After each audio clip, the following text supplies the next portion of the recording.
There is an expression whose origins have been lost to the mists of time that says, "May you live in interesting times." At first glance, this appears to be a nice thing to say, but in fact it is the opposite. It is a curse of sorts. Times that are interesting mean that nothing is common, quiet, or predictable. It means that people must stay on their toes, stay vigilant, and be constantly on guard against threats, known and unknown. 2025 is the halfway point of an already tumultuous decade. So what do you think the next 12 months will have in store for us? I'm sure it will be nothing short of interesting. I'm Steve Prentice, and this is the Thales Security Sessions podcast.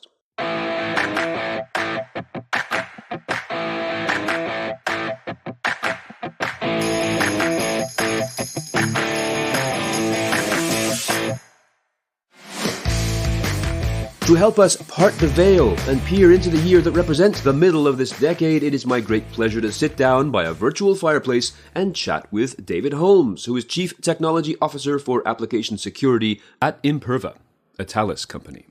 David, welcome to the Thales Security Sessions podcast.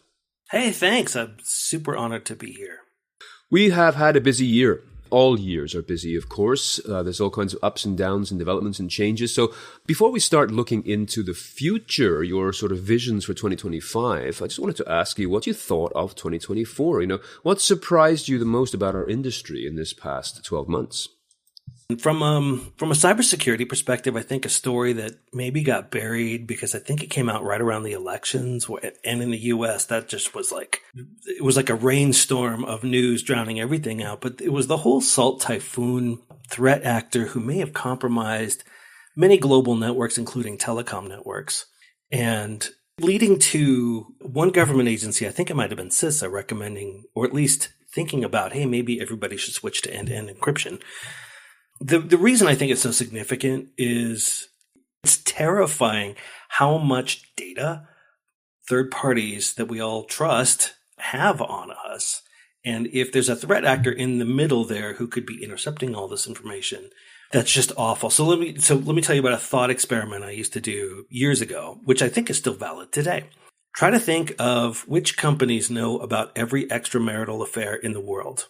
And it's like, well, probably Apple, probably Google, basically anybody who has the exact GPS coordinates of phones and knows the identities, right? Because they could go, well, these two phones are always in the same hotel room, but we know they aren't married, or we know they're married to somebody else. And amazingly, that information has never leaked that we know of, right? And that's good. But what if a threat actor had access to that information? Think of all the mischief that could happen, even if they only just used it to sort of preload their own spies to begin compromising individuals in the right places. That could absolutely happen. So it sort of made the news, and then I think the general public didn't really pay much attention to it because nobody came to ask me, what is end-to-end encryption? So anyway, that was the one. And I'm keeping my eye on it and seeing how that's going. Yeah, you're totally right. And it continues to unfold, especially with senior people at CISA and also various legislators within the U.S. governmental system, basically saying, well, we're not quite sure the extent of this. It sounds a lot like SolarWinds and some of the other major events we've had over the last years, is that, as you said, the roots and the connections inside any infrastructure network are just so extensive. But your example of the phone is a really apt metaphor because, we all have a phone and we just simply forget about the fact it's always listening to us and it's always tracking our motions. I do remember a time myself when mobile phones were still a new thing and people said, no, nobody needs mobile phones. And besides which, what if they were to track us? And here we are. Not so much necessarily. Yeah, it isn't so much necessarily the Orwellian idea of the government tracking people, just simply the fact that this data is there and these extremely dedicated, persistent threat actors are able to burrow in until they find it. So given that, and given that we've got this neglected orphan child called infrastructure, what could you recommend? Again, is it about funding? Is it about training? How can we help infrastructure tighten itself up a little bit more above and beyond what the legislators themselves have been proposing? Well, that's a good one. And, there's so many different maybe forces at play here in that people who provide networking and bandwidth and whatever, they are basically comped on providing that availability and connectivity, right? And because that's the incentive, and I'm not saying it shouldn't be, because that's the incentive, that's what they're really trying to get at. And so whenever people have talked about, hey, let's put some security controls in here, et cetera, there's always been pushback about, hey, we don't want to do that. Even if it was something as simple as what we call DDoS attacks, distributed denial of service attacks. There's certain best practices out there that says, hey, if a packet is coming from your network, but the source address is not in your network, you shouldn't let that out. You shouldn't let that out because it's clearly a spoofed packet, right? But it's only until recently that best practice has actually been enforced. And that's very rudimentary stuff. The idea that we could get to some place where everyone's privacy was preserved is so far away. I just can't see that happening. So say for your average citizen, people still struggle with connectivity. They just do, right? I travel all the time. And it kills me that half of the time I'm trying to get on a call from airplane Wi-Fi and I can't get on. And these are big problems to solve. And I think for the average person who doesn't think about cybersecurity, they could have 100 problems. This isn't one of them. Obviously, one of the big things that has become an elephant in the room over the last year or so is AI. I mean, AI has been around for decades, but with generative AI, all of a sudden, everybody has discovered it. It's becoming the cornerstone of pretty much every activity. And, some are greeting this with enthusiasm, some with greater reservations, some companies leaping in too quickly, perhaps. And this seems to ride the Gartner hype cycle, which is something I know you are very familiar with. So where do you see AI going in the next 12 months, especially riding the hype cycle? Yeah. And if for the listeners, if you're familiar with the hype cycle, right, it's that sort of swooshy curve that moves up and then way down, right? And the up is the peak of inflated expectations, I think it's called. The down is the trough of disillusionment, and then it kind of rises to a plateau of productivity. And if you look at a typical hype cycle for, say, any other technology, it'll have a bunch of dots on it that might represent disciplines or processes or technologies that are spread out across the hype cycle. But in the AI one, everything is on the leading edge going toward the peak or just at the peak.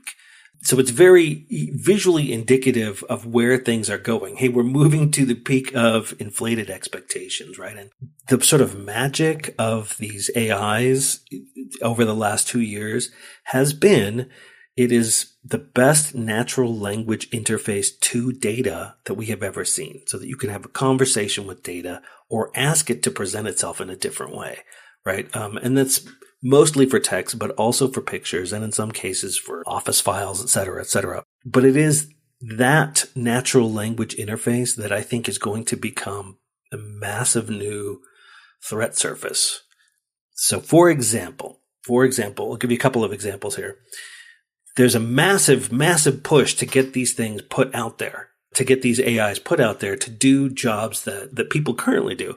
I remember there was a study, an airline did a study at the beginning of this year where they said, okay, if they could use one of these Gen AIs to handle phone calls where the phone caller just had one single thing they were trying to do, reschedule a flight, cancel my flight, change my seat, get credit for miles, whatever, right? If they could have an AI do that instead of people, they would save $667 million a year.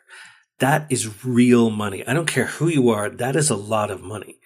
So imagine that they know this and they're like, well, we haven't quite figured out how to secure these interfaces yet, but the pressure, the financial pressure to push that out there, regardless of who's going to lose a job or if their job changes or whatever, just that bottom line of saving 2/3 of $1 billion is going to be massive. Now, translate this to a bank. So imagine that you put one of these Gen AIs in front of your bank so that somebody could just say, hey, show me my bank balance, right? An obvious, easy conversation, right? But what if the person cleverly said somehow, show me my neighbor's bank balance? And there's many, many different ways you could say that, right? In the real world, there's all this social engineering that happens, which is effective. And what these Gen AIs could be prone to in the next year is that people will socially engineer how to figure out how to compromise them or get around this data. And I think there's a lot of people obviously aware of this, but again, the financial pressure to put these things out there is just too great. I could deep fake your face and voice right now and just use that. So, I mean, well, if you do, Steve, please make me look younger and handsomer. Done. I will do that as quid pro quo for taking your money. Okay. What was it called? Dan, do anything. You can also talk a chatbot into what it's not supposed to do by just saying, pretend you're not you. What would you do if you were a different chatbot? Threat actors always have such wonderfully clever ideas of how to break a system. Everything looks like a nail when you are a hammer. And you know what also this reminds me of? Yahoo is firing a quarter of its cybersecurity staff, including all of its red team. Yeah, so they're going to outsource their red teaming to third-party vendors. And they think this is about strategic alignment, but it seems much more about exactly the same thing: cost savings, shareholder value. And this is the same kind of issue that, as you said, with the banks, they get seduced by the technology, or the airlines, without thinking about the full dangers behind that. This is a classic part of human nature. So I imagine we can say that we can anticipate human nature to continue in 2025 the way it has done for the last few thousand years, always seeking the faster and cheaper way without perhaps wanting to pause and look at the dangers or the concerns. I mean, who wants to worry about that? Do you have anything you would like to add regarding our ongoing challenges with the software supply chain issues? We've got issues that have come all the way out from the COVID period to today. But now also, without getting too political at all, I mean, companies are considering tariffs that may be imposed by the new administration. How do you think it's going to play out in terms of the supply chain becoming more reliable, especially with the increase in demand for chips from NVIDIA and people like that? Oh, there's a lot going on there, Steve. So let me break this down a little bit. And first, let me talk about the software supply chain. So a story that concerned many, many people in the cybersecurity community this year was at the beginning of the year, I think it was February or March, there was an almost earth-shattering compromise of an open source tool called XZUtils. It's a compression library. Yep, I remember that. It's widely used in many Linux distributions. A nation-state threat actor basically social engineered the poor software maintainer of that software to basically give them access and let them take over the project, right? And I'm quite familiar with open source, and there's many great things about it, and practically the whole internet is built on it today. But in this particular case, they then spent months afterwards. Well, it took them months to get the social engineering done, and then they spent months creating a very sneaky backdoor, which, had it made it to all the distributions out there, would have given that nation-state actor access to millions of Linux hosts on the internet. And again, they would have been in even better position than the Salt Typhoon actor, in that they could install further backdoors and look at anything, actually look at data, run SQL queries, et cetera, et cetera. It would have been a total nightmare. We were only saved because another individual, some network admin somewhere, happened to notice that his SSH sessions were taking a half second longer to complete.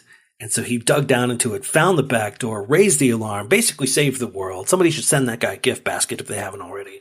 But when this news came out, imagine all the other nation-state threat actors in the world, there's maybe 6 of them, who are now like, oh, that's possible? Well, why don't we launch operations against 50 or 100 open source packages?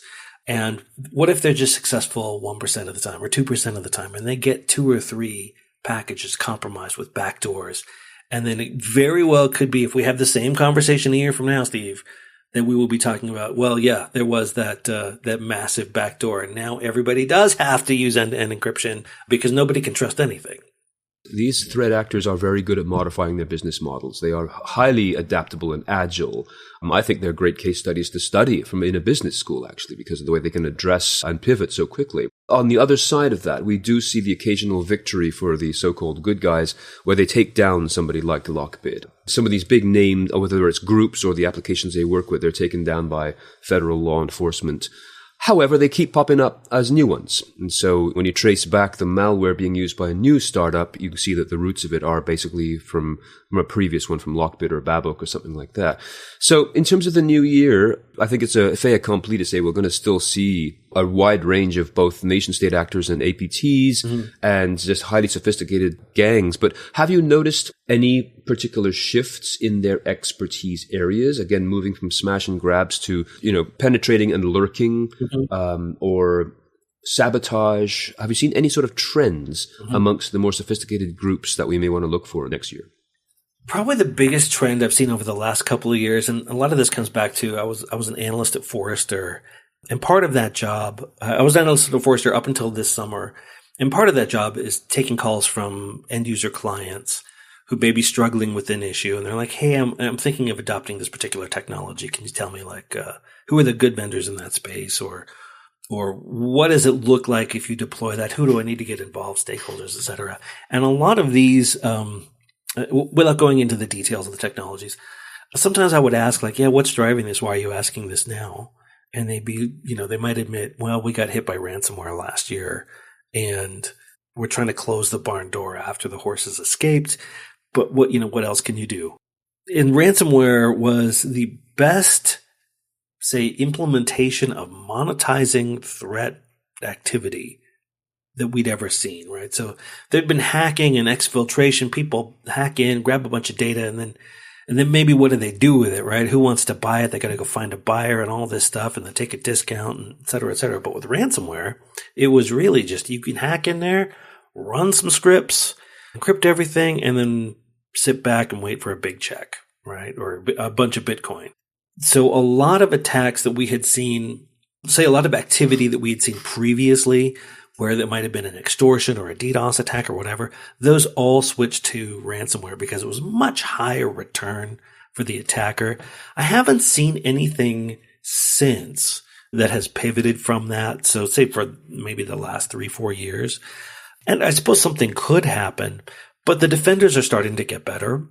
And the ones who didn't pay and basically spent months rebuilding all their systems, those systems are much more resilient now, and good for them, right? But unfortunately, this is just this long fight that everybody has to do. And I feel so much sympathy for the defenders, right? Because they're fighting with these shadowy people and trying to protect their data. And it's just, they can't all just take Christmas break because the attackers know the staffing's going to be down as people are out. Let's launch our attack Christmas Eve.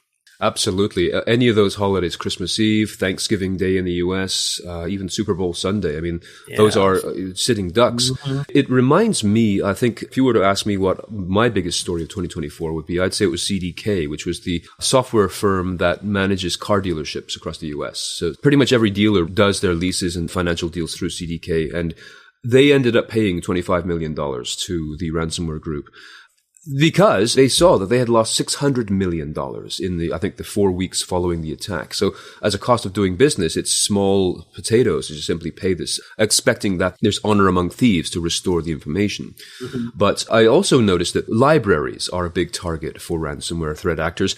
You think, well, why libraries? They're not exactly a for-profit organization. They're not.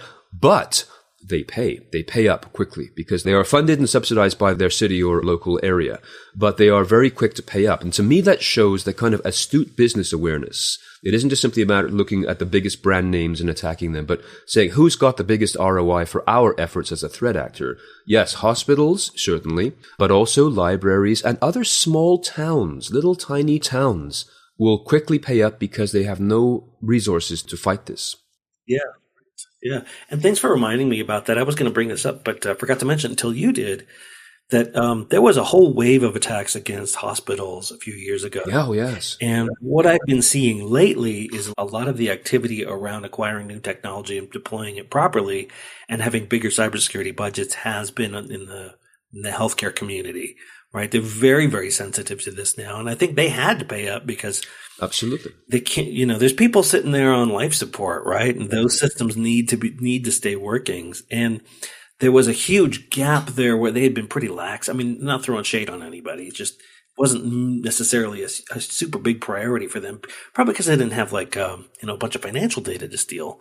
But I guess the good news in all of this, and this is a cycle you just keep seeing over time, is now they're getting better, and it might be soon that they're better than the average, right? And good for them. You had said something earlier where it reminded me of a phrase that I use to describe life, and that is times change, but people don't. Mm-hmm. And, it just gets back to human nature and all of the foibles that the Greeks witnessed and wrote great plays about. All of that still applies today. Times change, but people don't. Of course, we're not advocating the payment of ransoms. But when you have to physically run from wing to wing in a hospital to go and get an x-ray because everything is down, or worse than that, if you don't realize that dialysis pumps and other things have been altered to deliver in a sort of James Bond style, deliver that poison pill invisibly, this becomes, again, that insidious concept that people don't want to think about. Now, one of the things that I would be interested in seeing in the new year myself, I'm interviewing myself here, organizations getting more in touch with breach coaches. These large consulting firms do this to provide breach coach services, which is a professional emergency specialist on call. Don't start doing anything until you talk to this. It's not like talking to your lawyer. It's talking to the person who knows how to deploy the appropriate emergency steps. I'm wondering whether that might become more of an interesting line of business for consulting firms to offer, given that you have to have a specialist to step in to guide you not only for what to do, but what not to do when you are in that moment of crisis. Yeah. So perhaps that's something. I did not know it had a name. I didn't know it had a name, Steve, breach coach. Yeah. I have been through several what you might call tabletop exercises with clients over the years. Mm-hmm. And you only have to go through one of those before you realize how much you didn't know and how much, if you are working with somebody who's been through a breach before, they have hopefully already seen all of the ways that this can go wrong and steer you in the right way. So, well, good for them for offering that service, because if you imagine a poor library administrator, they are not going to know that, hey, at the end of this, all the data might leak anyway. And you might find also that your insurance company is going to be far happier to play along with you if you have a breach coach on staff or on call, in terms of mitigating risk in advance of an event, but also in terms of dealing with the risk after it happens. So perhaps that's a new thing that people are going to discover more of. Tabletops as well, very, very good. But we also always have that issue that people don't have the time to do them, so they never do them correctly. Yeah. Just in terms of a couple other things, one thing I did want to look at is we've been talking about threat actors, again, being the key threat to a lot of things. But a lot of times the problems are internal, not just simply the lack of commitment to preparation, but just simply bad management. One of the stories from this last couple of years has been Sellafield, the huge nuclear plant, or now, I guess, passive as a plant, but a storage area of plutonium in the UK, which really got into some hot water for the fact that the safety reports and the due diligence that was supposed to happen didn't happen. They admitted in their own words that they failed to meet their own standards of security, and they were very sorry. This, again, seems to be a typical approach to internal weakness that external threat actors can fully take advantage of. But this becomes some sort of must-have to pull up our socks, perhaps, in terms of the complacency that management may have for procedure. Even if they are fully aware of the dangers, the cost or the effort just doesn't seem right, and we can just sort of kick it under the rug and nobody will see. Mm-hmm. Do you anticipate that organizations will collectively recognize that they have an internal responsibility to keep their own house in order as a key part of data security of any sort? Yes and no. Obviously, in an ideal world, people would recognize the importance of what these regulations and compliance regimes are all about and then do the right thing. But you don't even have to look at, say, cybersecurity. You look at any other thing like financials to see, a company will take itself all the way to the end, lying to everybody, and then it will become uncovered that I'm not saying Sellafield lied. I'm just saying that there have been examples of companies, one I'm thinking of in the United States, Enron, who basically fudged their books to the point where at the very end, the entire company collapsed. So many of the employees were left destitute. I believe the CEO and CFO went to jail, and one of them committed suicide. One went to jail, died in jail. It is for reasons like that we have this third-party auditor function, right? Because you can't always trust that everybody in the industry will, quote, quote, internally do what's right. And so that's just one of those things that just has to happen. And I'm not saying we need more big government or whatever, but auditing is a thing. Prepare for your audit and just treat I know it's sometimes in cyber, we joke about how the auditor they are their own threat actor, but it doesn't have to be that way. If you're doing the right thing, if everyone's doing the right thing, if you're cutting corners on stuff that you shouldn't be cutting corners on, that's a bad business practice. There's no getting around that. Good. Yeah. So the threat of the auditor at the door, that's a really great motivator. Now, we are getting close to the conclusion here, and I've really enjoyed chatting with you. I could talk to you all day, Steve. Quantum computing, it seems to be a big thing. We've got large organizations now establishing their PQC priorities. We've covered that in episodes here on the podcast already, but it seems to be getting closer and closer on the horizon. Some people will say it is already here. So what's your perspective on quantum computing and its horizon for 2025? The threat here is if somebody were to build a quantum computer of sufficient power that they could then break all of the asymmetric encryption that we all use today. So when that happens, the world will change in that we won't be able to trust anything.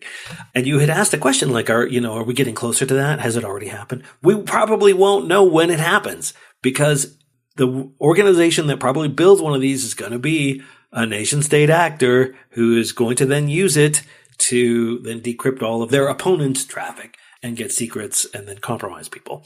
So we won't actually know. I have seen incremental progress, but it still looks like we are years and years away. And that's good news. And I'll get to that in a minute. But I was at, I want to think it was Black Hat like 5 years ago, maybe 4 years ago, 5 years ago at least. And there was a quantum computing researcher who this is his job. And he said, I swear up and down within 2 years, there will be a quantum computer that breaks this stuff. Now, either he was wrong or he was right and somebody's built it but is not telling anybody. Let's assume that he's wrong for the moment. That means we still have a little bit of time to get our house in order. And so there is efforts at NIST to come up with algorithms that we can all use that are safe against quantum. And I believe that in this year, 2025, you will start to see companies starting to roll these out. Some early ciphers have already been rolled out in sort of test and experimentation. And some of these have fallen very, very quickly from good guy researchers who were like, oh, if you do it this way, you could do some sort of differential analysis on it and it breaks. So the good news for most people is that it looks like we still have some time and we're getting very close to the point where we might be able to start replacing all these ciphers.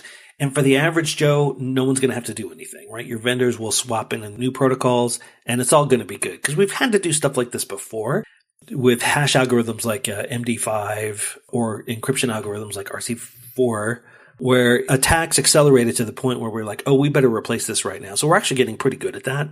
So I am hoping that by the time 2025 ends, we'll start to see the rollout of some of these quantum safe protocols. And then this will be one of those things like the Y2K where people did the right preparation and then it turned out to be a nothing burger. I was just reviewing my notes here. I mean, AWS has their PQC migration plan already in place. Google does as well. So all the big players are indeed well on board with this. What I love what you said is it might have already happened. Or a threat actor's already got this under control and is using it. So good stuff to contemplate for 2025 with regards to quantum. A couple other things we could be talking about here in terms of diversity. If we look at the human side of work. And again, we had a great episode talking about DEI in cybersecurity. Are we still suffering a skills gap? It's ironic to see companies like Yahoo laying people off, but are we still suffering a skills gap and a gap in diversity in the security business in the companies that you're familiar with? I think it's yes and yes to all of those. My sort of riff on this one is something I've been thinking about a lot. My father passed away just a couple of years ago, and right at the end there, he was obsessed with these visualizations called population pyramids. And he used to talk about how in all the civilizations up to now, there's always been a lot more young people than old people. But that is inverting now. And its birth rates just plummet all around the world. And no one's quite figured this out in the sense of what's causing that. How big of a problem is it? Is it a problem forever? What's going to happen? But I've been looking around as I go to like cybersecurity conferences or meet with clients and partners and whatever. And then, everyone's my age, right? We all have gray hair. And I'm like, where are the young people? And I was talking with the network vendor CTO, great guy. And he said, David, we can't find any young sales engineers. He said, the average age of our sales engineer is 53. And that's about my age. And I'm like, well, they're all going to retire here real soon. That's the average. That means half of them are older than that. It just seems like yesterday that all the SEs were like, early 30s.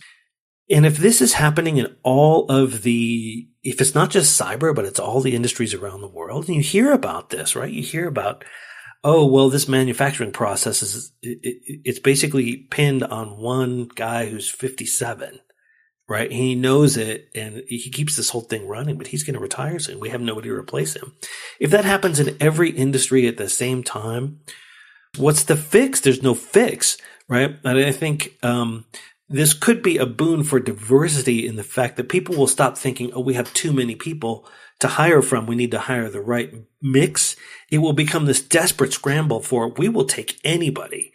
We will take anybody of any background at all if they can do this particular job. But I think worldwide, we're going to see all of these problems where there's just not enough, say, skilled labor, which has already been a problem, right? Which is what we have sort of been talking about. So as our population of qualified professionals continues to flounder, what about passkeys? Passkeys, to me, seem to be a more attractive concept than passwords, and even authenticators that pump out these little 6-digit codes can bypass now. So MFA and passwords, I don't know if they are a stopgap measure, but do you foresee passkey technology being more embraced in 2025? Are people comfortable with it? Will it become a thing next year? I certainly hope so. The passkeys and the FIDO and all of that stuff, it's fantastic because it reduces the friction of doing the thing that you had to do anyway, right? So if you can skip an MFA and or skip entering a password or changing a password or all of the stuff that good people have to do these things because there are bad people out there, right? If you think about it, it's just like a tax on good people trying to do the right thing. And this exists in security systems all over the world, right? I have to do what? Why do I have to do this? Oh, because there's bad people who could take advantage of that, right? That has made it so that my mother cannot ever even get onto a computer on her bank. She can never remember her password, and just she'll enter the wrong password too many times and it locks her out. Oh, yeah. Right? And so then she has to get on the phone and call. And so I tried to help her with this many, many times. But passkeys could re-enable her to join the digital world again in the sense that it represents a digital thing that you have that can't be compromised.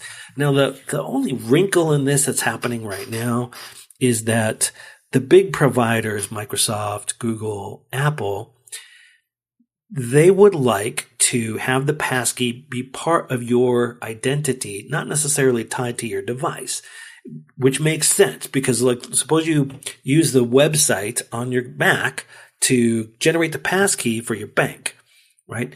Then later you go on your phone and you're traveling around, you need to check your balance or transfer some money, or you just have your phone with you. The passkey exists, right? Apple just kind of silently moves it over to your phone. However, this kind of breaks a lot of stuff on the back end as to how these things are supposed to work. And so there's a bit of tension going on in the cyber community right now about, hey, the ecosystem providers are making it easier and easier for the actual end user consumer, but possibly complicating the ultimate promise of passkeys. And I don't necessarily have an opinion on it. I see it both ways, and I've already been saved by that fact because I was doing exactly the thing I was just talking about. But either way how it shakes out, I think these passkeys are going to be much better. And I hope that they get adopted more and more and more, and that we don't find out that it turns out to be just another threat surface. We had Andrew Shikyar from FIDO Alliance on an episode a couple of months back, as well as Pedro Martinez from Thales. And they were both very, very bullish on it. They just said, it's already here. It's working really well. There's a huge uptake.